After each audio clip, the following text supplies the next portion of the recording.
welcome back sa aking munting channel.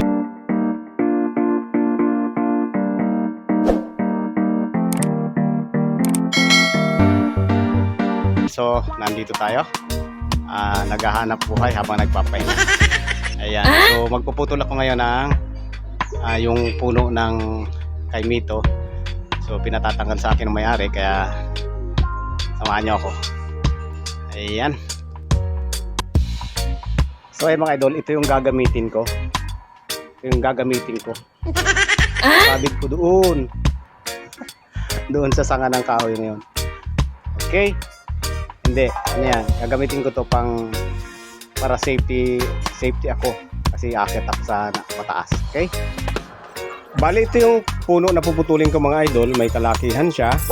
Tayo sa taas mga idol, putulin natin yung kahoy.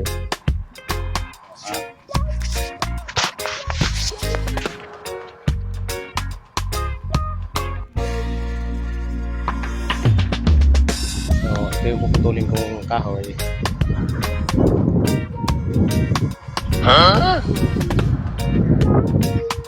Taas. Ayan, lagari.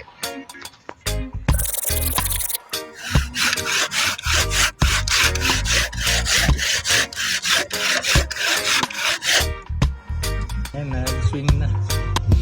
Kasabi ko pa lang. Good job. Bali, ayan yung sunod kong puputulin. Yung pangalawang putol, medyo malaki na siya. Okay. So, mga idol, malapit na. Mga siguro mga 2 minutes lang o 3 minutes, makaputol ko rin yung after side, gumagalaw siya.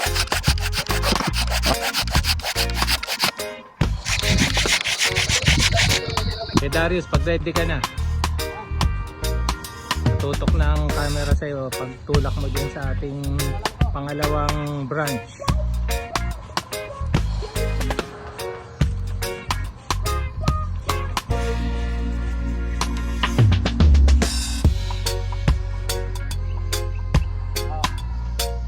Sige. Eto na.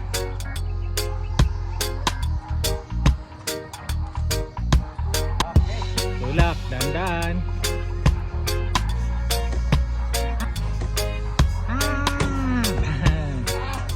Success!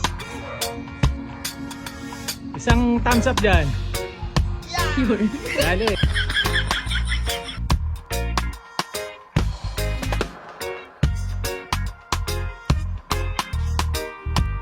So, ayan mga idol, para sa inyong kaalaman, ayan ay safety tayo na ano. Ayan, may tali tayo. Ayan, medyo mataas-taas yan ha. Ayan yung pinuputol natin mga idol.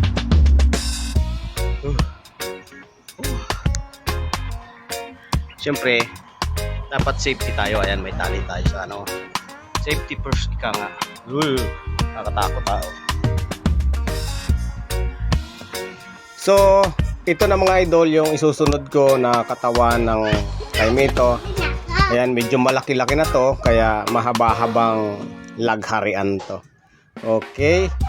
So, let's go. Banat. Yun. Huwag ka sumama. Tulak mo lang.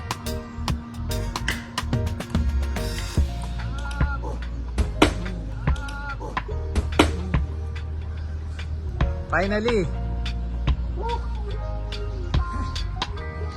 Third segment ha. Natapos ko rin ang aking pinaghirapan. Ayan, so nakita nyo naman, naputol ko na rin yung napakalaking puno ng kaimito. Ayan, so ang gagawin dito mga idol, kaya ganyan siya po kataas. Nakita nyo tong ano na to, itong dragon fruit na to. Ayan o, nagbubunga na. So yung iba na sanga ng dragon fruit, dito rin paakyatin. Ayan. Okay. Shout out nga pala sa napakabait na may-ari ng bahay na si Engineer Jeron Senyo, sir. Maraming salamat. So once again mga idol, maraming salamat sa inyong panonood. Siyempre, maraming salamat din sa aking mga followers. And siyempre sa ating pong may kapal, dahil mataas yung aking pinutol na kahoy, at least naandyan yung kanyang paggabay at pagkalinga sa akin na ako ay ligtas na makapagtapos sa aking ginagawa. Once again, this is Idol Darby. Thank you for watching. Bye-bye.